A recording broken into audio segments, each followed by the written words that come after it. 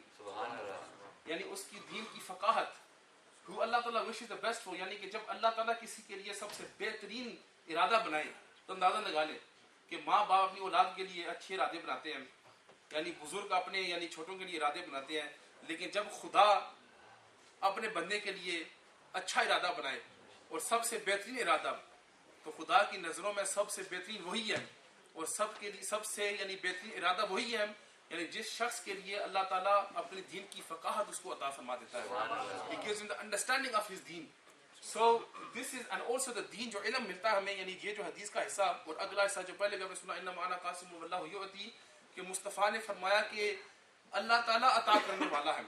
تو یہاں محدثین نے لکھا, امام ابن حجر اسقلانی نے بھی یعنی شرح صحیح بخاری میں, فتح الباری میں, اور اس کے علاوہ یعنی کہ امام بدر الدین عینی اور یعنی کہ محدثین کا یعنی فہرست بہت لمبی ہے, جنہوں نے فرمایا کہ یہ جو علم کی بات ہو رہی ہے یہاں کہ اللہ تعالیٰ اس کو فقاہت دیتا ہے اپنے بندوں کو, پھر آگے فرمایا کہ مصطفیٰ نے فرمایا کہ عطا کرنے والا خدا ہے اور تقسیم کرنے والا میں ہوں, یعنی کہ جتنا بھی علم ہے اور جتنی بھی فقاہت ہے, سب سے زیادہ فقاہت اور علم جس ذات کو خدا نے دیا وہ مصطفیٰ کی ذات ہے, اور پھر اس علم کو آگے تقسیم کرنے والے وہ مصطفیٰ کی ذات ہے. اللہ اکبر یا رسول اللہ, آپ چلا رہے یا علی, یعنی کہ یہ محدثین یعنی شارحین نے حدیث یعنی کہ انہوں نے فرمایا کہ یہ یعنی اعلیٰ حضرت رحمۃ اللہ نے بھی اس پر فرمایا کہ رب ہے معطی وہ ہے قاسم, رب ہے معطی وہ ہے قاسم, رزق ان کا کھلاتے یہ ہے. یعنی جہاں رزق کی بھی بات ہو تو وہ بھی عطا کرنے والی خدا کی ذات ہے, لیکن تقسیم کرنے والی مصطفیٰ کی ذات ہے. اور جہاں علم کی بات ہو وہی وہاں بھی عطا کرنے والی خدا کی ذات ہے, تقسیم کرنے والی مصطفیٰ کی ذات ہے. اس لیے کسی کے ذہن میں اگر بغض ہو تو وہ کبھی علم سیکھ نہیں سکتا. جس کے دل میں اہل بیت صحابہ کرام اولیاء مصطفیٰ کا بغض ہو, علم وہ کبھی بھی نہیں سیکھ سکتا. علم وہی سیکھ سکتا ہے اور علم وہی سکھا سکتا ہے کہ جو محبت مصطفیٰ کی چشمے اپنی آنکھوں پر پہن کر علم کو سیکھے تو وہی عالم دین ہوتا ہے. وہی یعنی کہ وہ بالکل نفع دینے والا علم وہی ہوتا ہے, یعنی کہ جو آدمی کو نفع پہنچے یعنی کہ وہی علم ہوتا ہے. اور اس کے ساتھ ساتھ آخری حدیث, اور یعنی کہ اس میں قرآن کا بھی بے شمار ذکر ہے کہ مصطفیٰ نے فرمایا اور صحابہ کرام نے بھی اس پر بے شمار احادیث مبارکہ آثار ہے کہ انبیاء کی وراثت نہیں ہوتی. وراثت یعنی کہ جو جائیدادی زمین یعنی کہ گھر وغیرہ اس طرح کی چیزیں وہ انبیاء کی وراثت نہیں ہوتی, لیکن مصطفیٰ نے فرمایا کہ جو انبیاء کی وراثت ہوتی ہے وہ علم ہے. علم ہے, جو علم حاصل کر دے وہ مصطفیٰ کا وارث ہو گیا. تو اللہ تعالیٰ ہمیں بھی علم حاصل کرنے کی توفیق عطا فرمائے. اور بڑی خوشی ہے کہ آج یعنی کہ کچھ بچوں کو بھی دستار فضیلت بھی ملنے والی ہے, یعنی جو حافظ قرآن بنے ہیں. اور یہ بھی پہلا حصہ جو مصطفیٰ نے فرمایا کہ خیرکم من تعلم القرآن, یعنی پہلا حصہ حدیث کا مکمل ہو گیا کہ مصطفیٰ نے سب سے بہترین وہ ہے کہ جو قرآن کا علم سیکھے. تو جو قرآن یعنی حفاظ جنہوں نے قرآن کا حفظ کیا, اللہ تعالیٰ انہیں بھی قرآن پاک کو سمجھنے کی توفیق عطا فرمائے, اس کو آگے پھیلانے کی بھی توفیق عطا فرمائے, اور ہم سب کو قرآن پاک کو سمجھنے کو اور اس پر عمل کرنے کی توفیق عطا فرمائے, اور ہمارے قلوب و اذہان کو محبت مصطفیٰ اور یعنی کہ محبت مصطفیٰ سے منور فرمائے, اور اس کے ساتھ ساتھ سرکار دو عالم صلی اللہ علیہ وسلم کی اسوہ حسنہ پر چلنے کی توفیق عطا فرمائے. وما علینا الا البلاغ المبین.